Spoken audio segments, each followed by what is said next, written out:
today. It's up to the Senate to get back there and work this thing out. What do you have to say about that? Well, this is really simple. 89 senators, including all but 7 Republicans, voted to make sure that working folks' taxes didn't go up January 1. All they have to do is allow that to be voted on, and it will pass. And then we'll have the time to get the year-long deal done, which all of us want.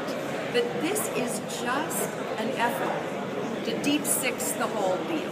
And it is obvious because you've got Mitch McConnell as quiet as a mouse. You've got the Republicans in the Senate speaking out and saying, what are you doing?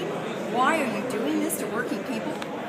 This is an isolated group of extreme Republicans that have hijacked the tax cut for middle America, and they need to come to their senses and allow a vote on the bipartisan proposal that passed the Senate here. You know, I can't help but remember this time last year.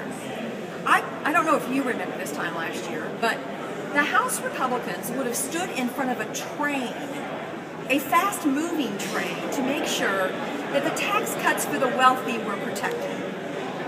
They wouldn't consider unemployment benefits unless we protected tax cuts for the wealthy. And by the way, they didn't care whether we paid for them. They could have cared less whether we paid for them. Now, all of a sudden, they have a procedural objection to a bipartisan bill from the Senate that protects tax breaks for most of Missouri.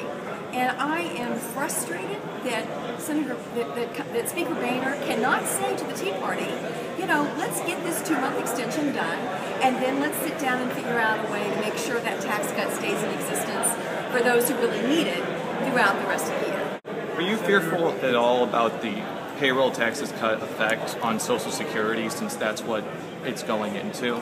Well, I think since it's being paid for, unlike the tax cuts that the Republicans have supported, this one is being paid for, so will not impact Social Security.